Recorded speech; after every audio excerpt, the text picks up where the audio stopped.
Hi everyone, it's Jennifer from Auburn Yoga and Pilates. Thank you for tuning in. We are going to do a yin and restorative class for stress and anxiety tonight. I know that with these uncertain conditions, many of you can use it. I know that I can. So hopefully you enjoy. We will get started now. So because this is a yin and restorative class, it would be helpful if you had a few pillows, either some pretty large bath towels or beach towels, or a blanket, and maybe something that would act like a block if you have a fairly sturdy box. It may help in some instances, or a very large book. If you have a very large book, that may also work.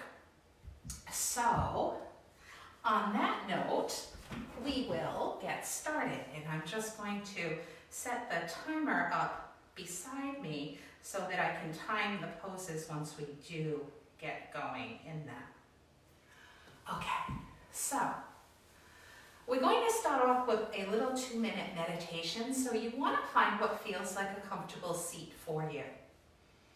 It may help you to elevate your hips. Sometimes sitting on a pillow or a folded blanket does give you the space to be able to fully extend your spine and then also relax your knees and your hips.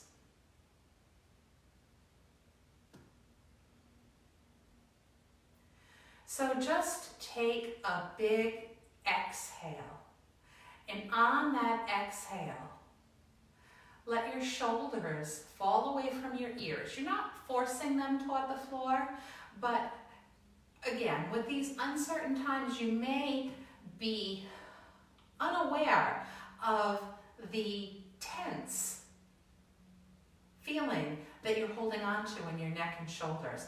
So really just being conscious of how you're feeling, letting those shoulders relax, letting those knees relax toward the floor. And if it's not a comfortable position for you, you could always put a folded towel or a pillow under your knees for a little bit of support.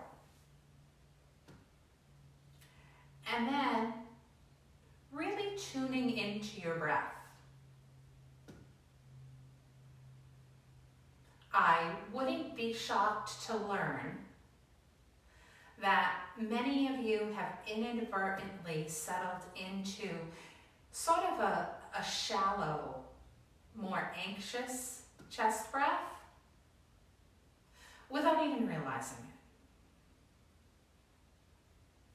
So doing this yoga practice tonight hopefully gives you the opportunity to sort of check in with yourself and touch base and try to ground and center yourself a little bit more. If possible, taking really deep nostril breaths. You want both your chest and your belly to move as you breathe. So as you inhale, you should feel the chest and belly lift and extend out. And then as you exhale, it sort of returns back in a little closer to your spine.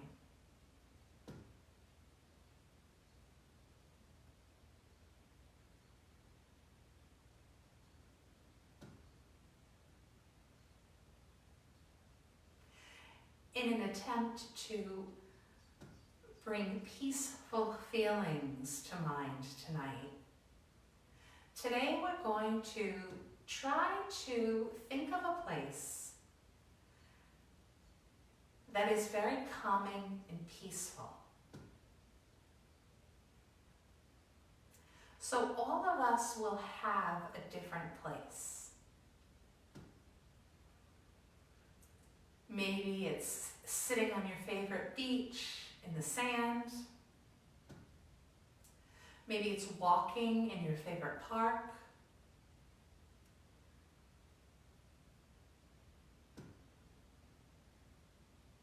Maybe it's sitting on your favorite chair with your favorite blanket. Or it could even be sitting in your favorite hammock, rocking chair.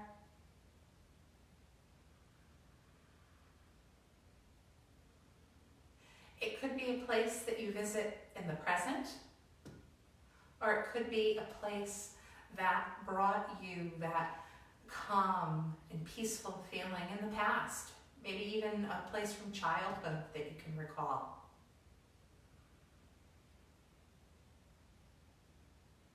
But find that happy spot for you. And then close your eyes and try to start painting a picture of that location.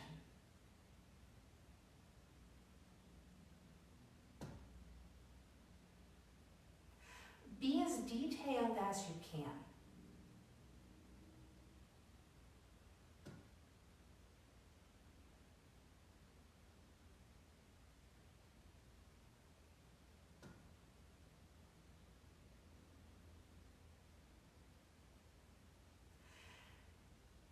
And once you've painted the picture so you can clearly see it,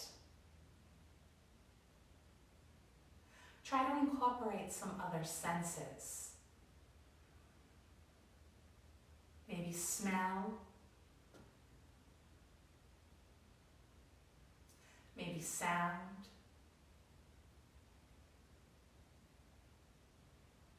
If it's the beach, you can put in the sounds of the ocean. If it's a park, maybe it's the sounds of birds or children playing or dogs barking.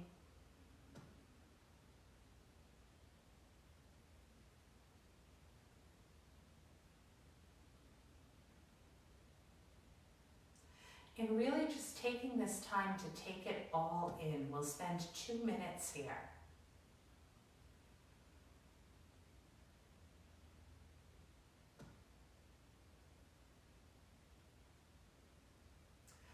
Focusing on all those aspects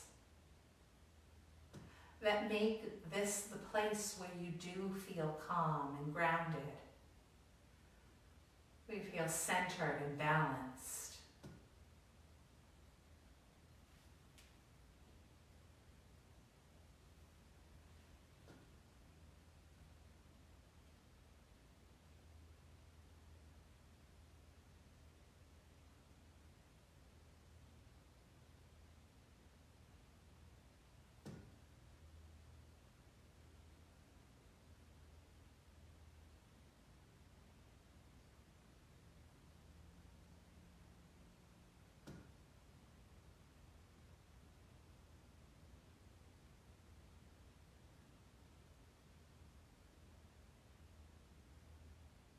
Continue to keep the deep diaphragmatic breaths.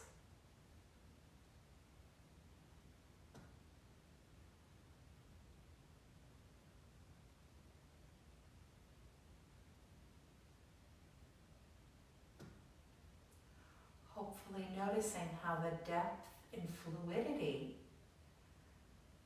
of your breath is helping you to become more balanced and centered.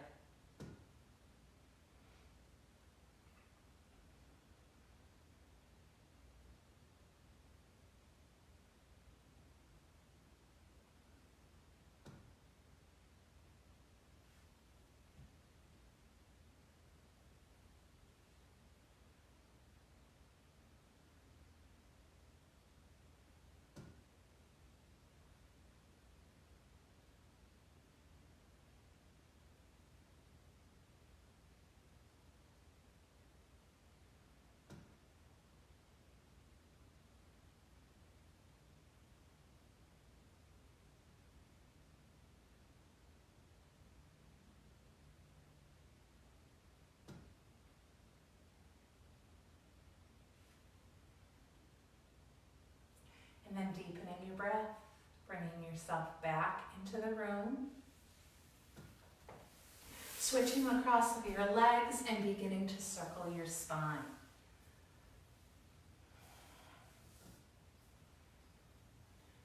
So we do this primarily to wake up those energy centers in our back. But being especially mindful of any spot in your back that may feel a little tight. Switch direction. Maybe there are certain places in your back that need extra attention tonight.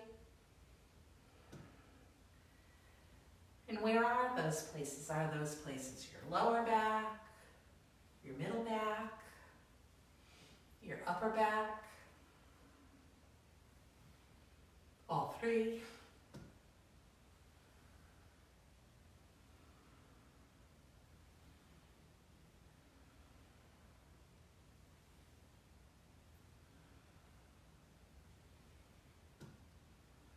And then holding it in the center and coming into a butterfly pose. So bringing the bottom of those feet together and then taking some sort of prop. So this is where if you have something like a sturdy box or something along those lines, if you don't have yoga blocks, and everybody will choose a different height for this movement, but you're going to fold forward. So you can stack those blocks fairly high. You can also use your hands. As time goes on, you may find more space and you may be able to drop a little more deeply into the pose. But finding that place that's comfortable for you.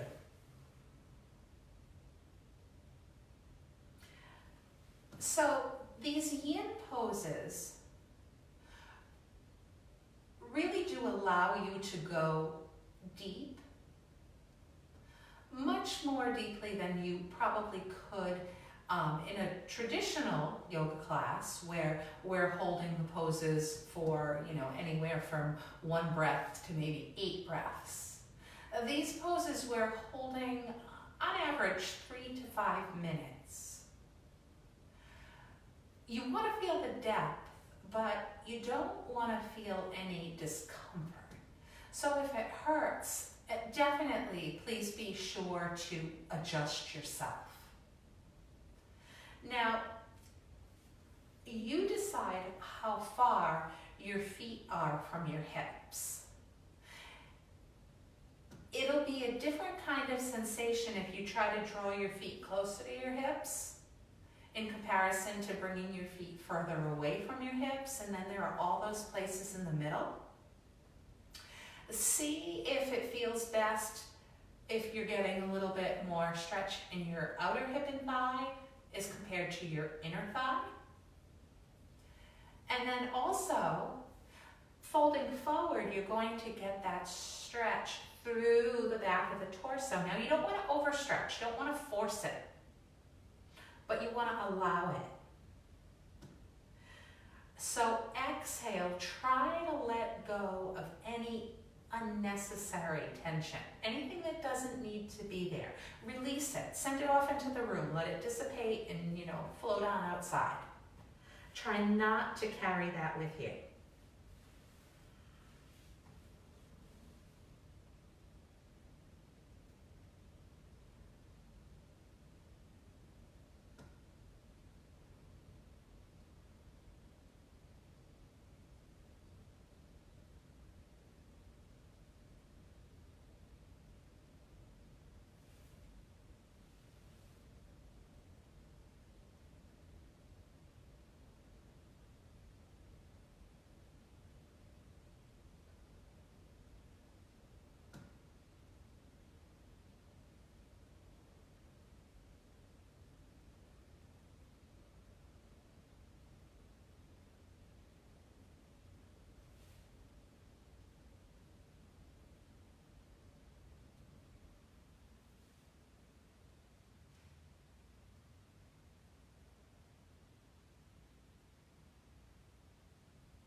If you find more space as time goes on, feel free to move into that space.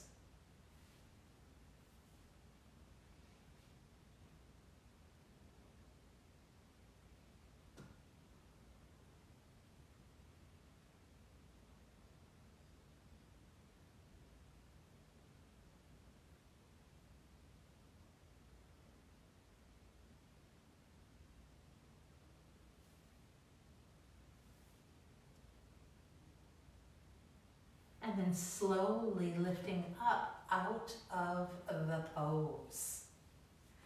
And then transitioning, we're going to come into a melting heart pose. Now, if you have sensitive knees, you're going to want to put a folded blanket under your knees. Of course, you don't have to. You may be perfectly fine without it.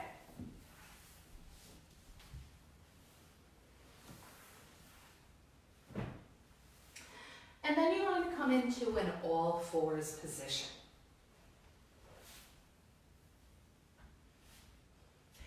Now, there are varying degrees of this pose, depending on your comfort level. So, from here, walking those hands forward. So, your melting heart may be here. It may be a puppy dog. To keep it in that spine lengthening pose and focus on dropping your heart as much as you can.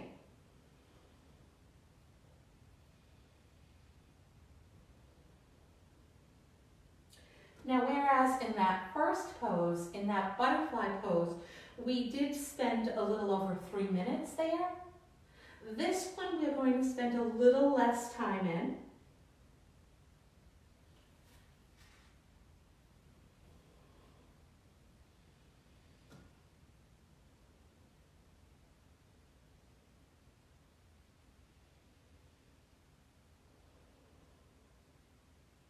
Of course, if the pose becomes painful, feel free to come out of it.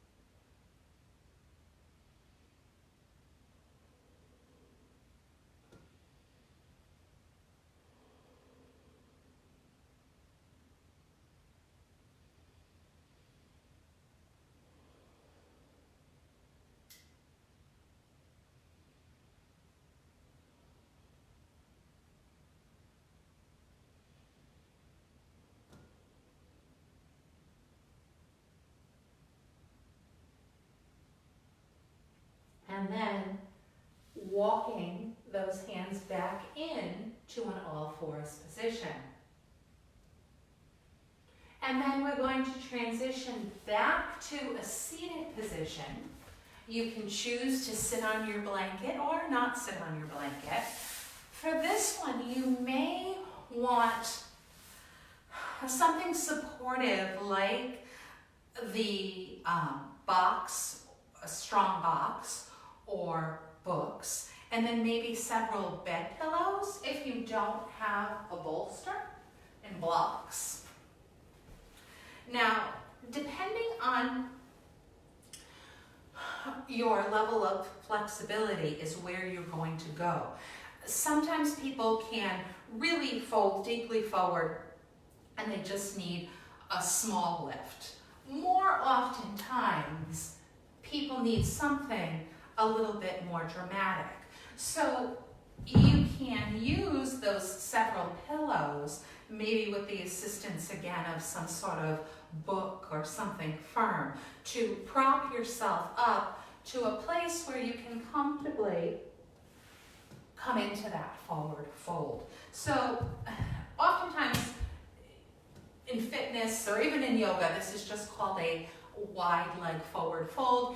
Yin, we happened to give all of these things special names. This is most often referred to as dragonfly.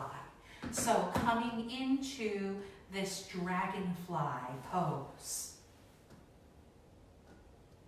You want to keep your knees upward facing in this pose, and you can adjust the angle of your legs. So you do want your legs to be symmetrically placed from the center. So you shouldn't have one leg further out to the side than the other leg. They should basically both be coming out evenly from your hips. But with that said, you can go anywhere from legs just wider than your hips to legs, very much extended out to the side.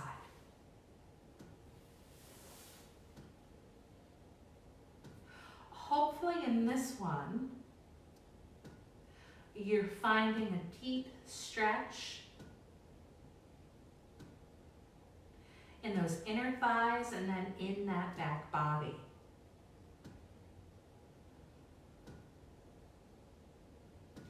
So the 3 poses that we've done so far have all incorporated some sort of basically head forward and down type action.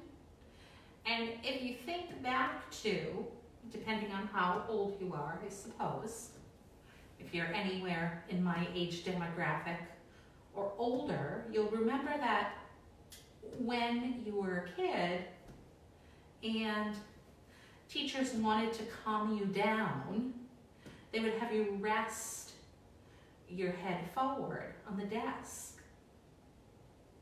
In addition to giving the teacher a little bit of, time to relax and regroup for a few seconds, there is a relaxation response that occurs when we do that.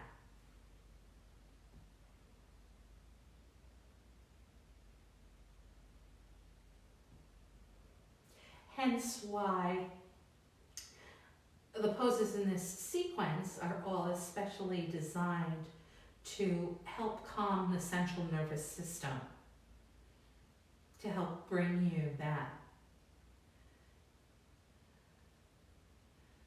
anxiety relieving, stress relieving feeling.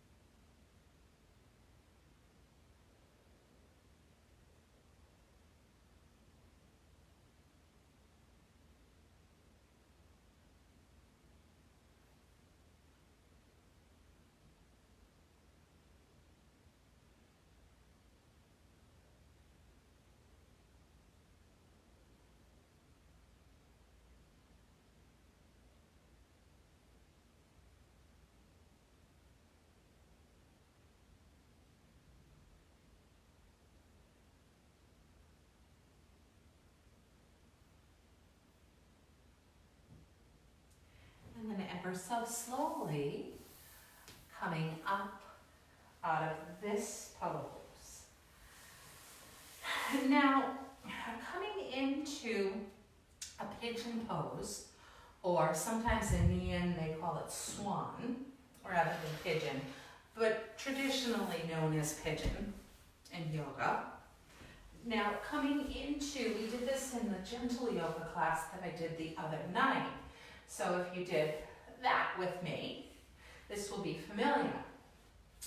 There is an option that is a little bit more friendly for anyone who has an existing knee issue, and I'll show you that one as soon as we go through the traditional pigeon. So traditional pigeon, you come from an all-fours position and you bring that knee up behind the same wrist. So my right knee is going to go up to that right wrist. Now my right shin actually goes at a diagonal to my body. So I'm not sure if the camera will do a good job of catching this, but if you come forward, you've got that thigh bone parallel to the long end of your mat, but you've got that foot coming over so that it's almost in front of the hip flexor on the other side. Now, those of you who have flexible hips, you're going to be able to take that shin and start moving it forward so that it may even come parallel to the short end of the mat. My hips don't move like that, so I won't be going into that option. Curling the back toes under, lifting the back knee, and you want to shake those hips down toward the floor. And then if your hip does not sit on the floor, like mine does not, you want to take a blanket or a pillow and you want to sort of stuff it in until you find a place that you can comfortably rest your hips while keeping your sacrum level. You don't want to tip off to the side. You want to stay level. Putting the blanket here relieves a little bit of stress off of the knee because you've got some support. Otherwise, that hip is just hanging out. And then you can come down onto your forearms. Some people do like resting on pillows and hold that pigeon pose.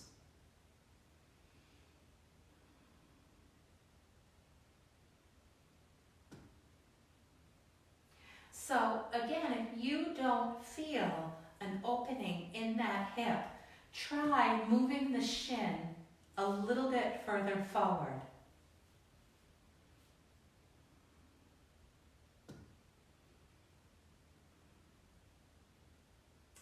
Thank you to those of you who told me that you enjoyed the hip opening gentle yoga class from the other night and how you really felt good after. And I explained that, hip openers are so beneficial because they oftentimes will benefit the knees and the back. So for instance, in this pose here, you get a really nice lengthening through that spine. This pose is sort of unique to that. Oh, I almost forgot to show the alternate pose. I was so settled into that one. But those of you who have existing knee issues, you can flip over, bend your knees, plant your feet, cross that right leg over so that you make a figure four. That little flat spot just over your ankle hits just over your knee. And then bring that left knee back toward the left shoulder. Now you can grab your hamstring. Some people like to use a belt. Or some people are flexible enough to grab under their knee on their shin and bring it back. This is upside down pigeon.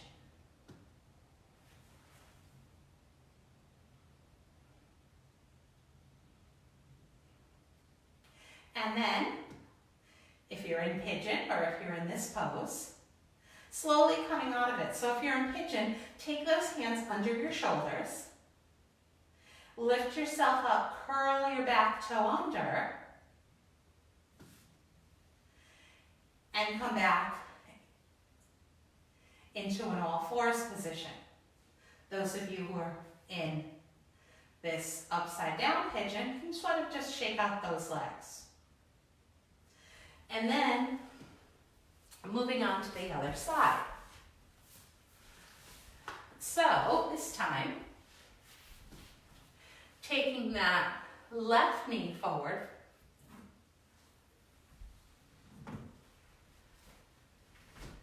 and aligning that thigh bone so that it's about parallel to the end of the mat. It's a good gauge for you. Oftentimes people will put their knee way out to the side or over the midline of their body. but just as long as you're pretty straight on your mat, lining it up parallel to the long end of the mat will work. And then the reason that we curl the toe under and lift the knee is because then we get rid of the friction. Sometimes your hips don't drop as low with the knee on the floor because you have to push the knee back along your mat. This way you get rid of that friction. You go the way you go, you stuff that blanket in, and then coming down into that sleeping pigeon pose.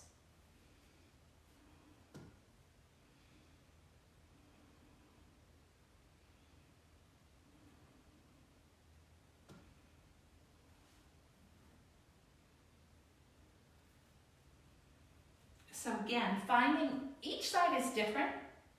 So your shin may not have the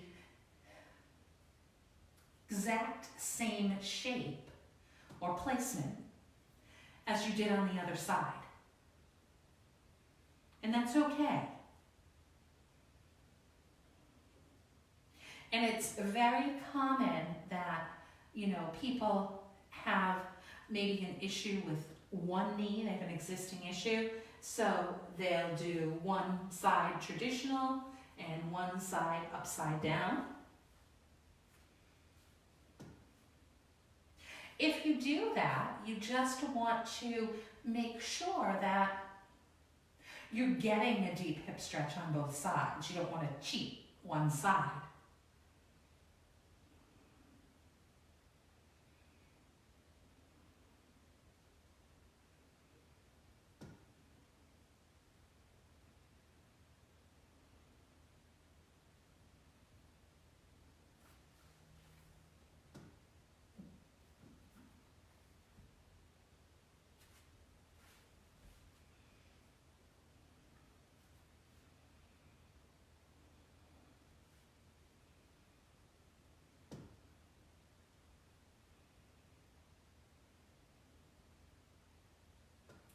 Always returning to your breath.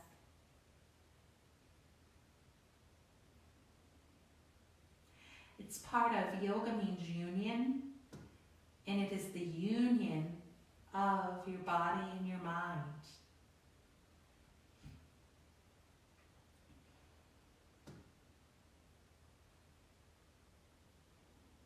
And then taking those hands, bringing them back under your shoulders, and then sliding that leg back to an all fours. And if you're in a supine position with your legs bent, you can move your knees from side to side. If you're here, you can move your hips from side to side.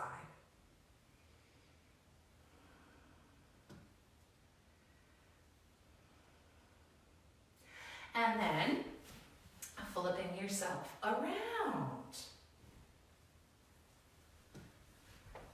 So coming into cat pulling its tail.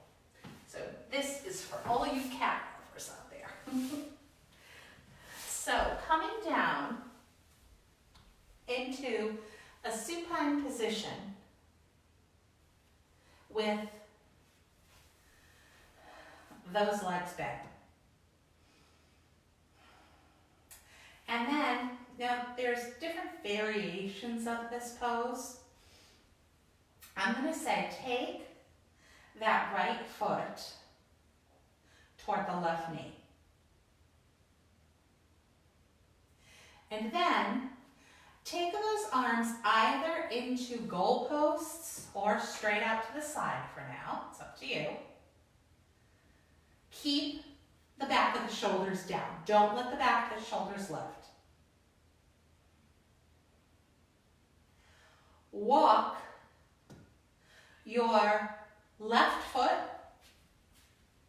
toward the right side of your mat. And then twist. Now the reason I had you walk your left foot toward the right side of your mat is because ideally, and this is where I'd need the camera on the ceiling for you to be able to see exactly what I'm doing. Hopefully the verbal explanation will do. But Your spine is parallel to the long end of your mat. Both of your shoulders are ideally down. And your left thigh bone, that femur, that big thigh bone, is also parallel to the long end of the mat. So that was why I walked my foot over, so I didn't really have to do any wiggling and adjusting once I got here. Now there's one more component of this pose if you'd like to try it. Now if you say this is pretty much as twisted as I'm going to get this evening, then please stay right here. Those of you who are comfortable doing so may be able to take your right hand to your left foot. And that's the cat actually, pulling the tail component of the pose. So this is a pose that, yes, we will stay in for a little while, but don't worry, we will not stay here for 5 minutes. Now, there's a lot going on in this pose. Some of you may feel an opening through your chest and shoulder. It might be somewhat subtle for other people, but hopefully you notice something, at least when you bring an awareness to it. And then, you all should feel some sort of a twist. So twists are supposed to be detoxifying. They are supposed to stimulate circulation around those internal organs. They're supposed to be good for the waist. Some of you may feel a stretch depending on if you're the cat pulling the tail or not the cat pulling the tail. You may feel a stretch through your hip flexor, and it may be the upper portion where your hip actually flexes, or it may be down a little bit more into your quadricep, which quadriceps are hip flexors.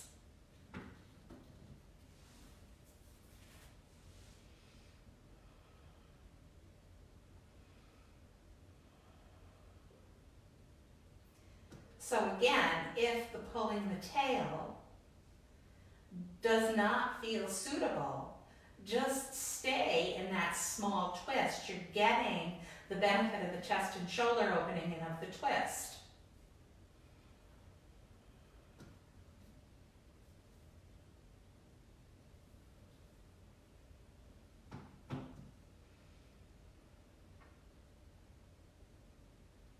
And then slowly coming out of it, bringing that left leg, that left knee back up, and then walking it back to the left into what feels like a neutral position. Letting this settle out, keeping those feet grounded momentarily. And then doing the same thing on the other side. So taking that left foot up to the left knee,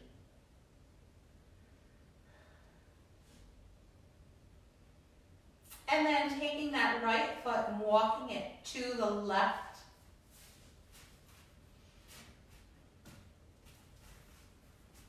Sort of seeing how far it goes. And then letting those legs drop over to the right. And you may have some adjustment. If you just noticed, I just had to move myself around. Neither my spine nor my leg was perfectly parallel to the long end of the mat. But because we have that mat as a guide, we can adjust. And then you can simply stay here enjoying the twist, enjoying a little bit of chest opening, or you can reach that hand, grab hold of that foot, and come into that cat pulling the tail pose.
releasing that foot if you were holding on to it.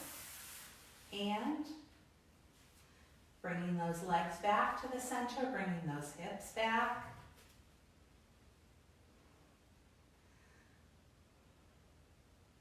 Just grounding those feet. And then coming into one more pose. So taking those knees into your chest, taking those knees wide so that the knees basically fall just outside of your torso. And then, depending on your level of comfort, maybe you just bring those legs up. Maybe you're able to grab the outside of your feet, coming into what's known as upturned bug or dead bug. Ideally, your shin bones stay vertical and your ankles align over your knees.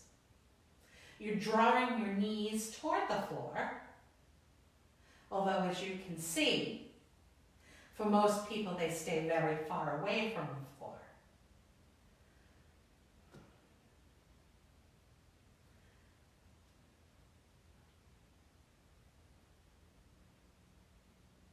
Stretching through your hips, stretching through your groin.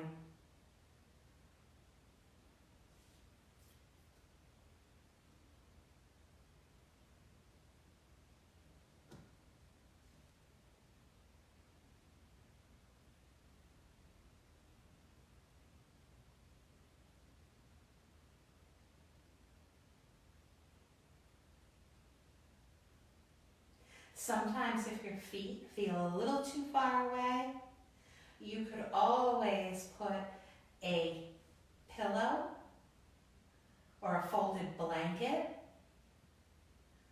under your head. Sometimes that little lift allows you get a little closer to your feet.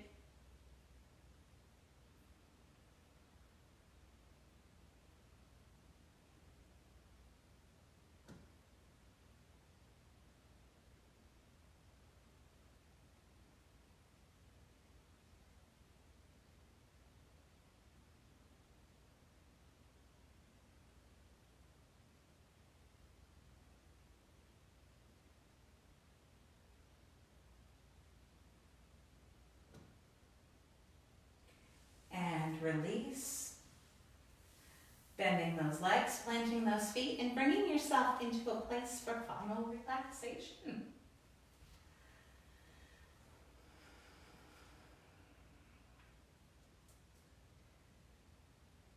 So hopefully you already feel calm, or at least more calm, more grounded, overall just more relaxed.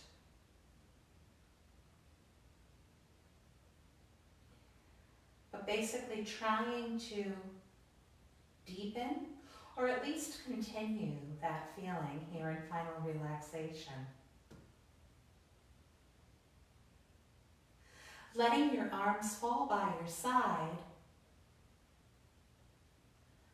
with those palms in an upturned position.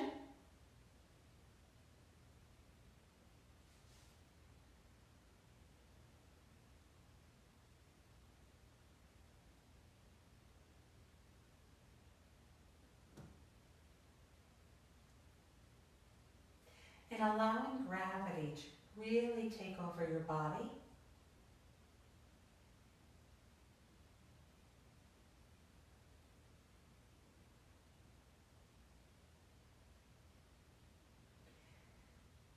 Even if you are on a hard surface, imagine that you're sort of just sinking into that surface.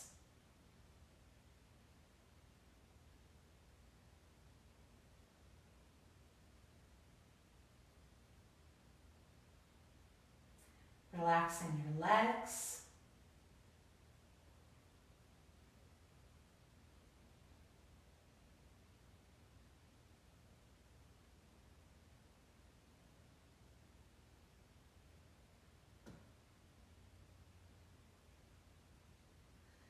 torso.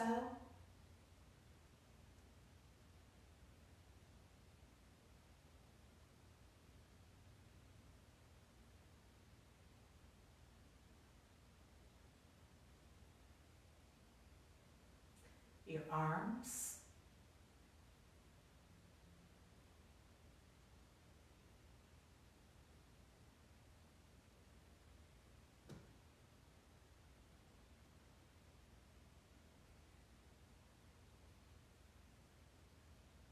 Your face, including your jaw.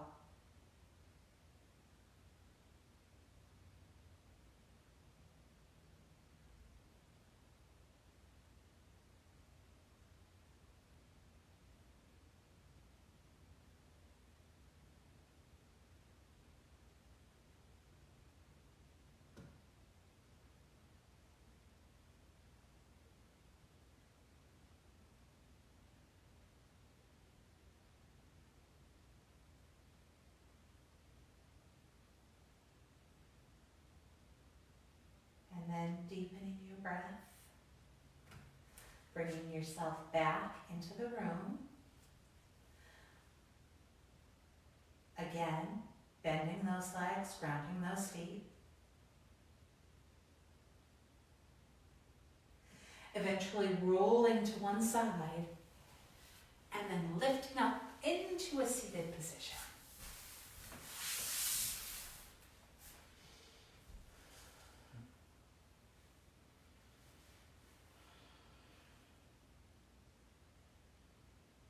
Lifting up through the top of your head. Taking the opportunity to observe any differences that you may feel.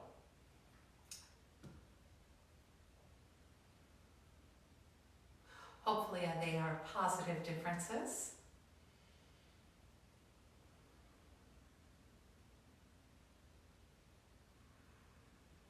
And then inhaling, taking a big deep breath, sweeping those arms up, and exhaling those hands down in front of your heart center, so closing that chain.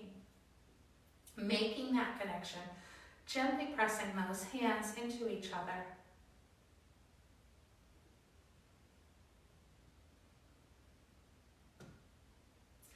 The light within me salutes the light within you. Namaste. Thank you so much to those of you who joined me live. Hopefully you enjoy it if you watch it later on playback. I will post these to the studio's YouTube channel, and of course they'll stay on Facebook for a while. I hope you're all doing well, and the next class we have coming up is a combination of yoga and Pilates tomorrow morning at 8:30, and on Friday we will be doing a chair yoga class geared towards senior citizens or people with limited mobility. So if you know someone who would benefit from either of those, please let them know. And again, thanks for tuning in. Take care.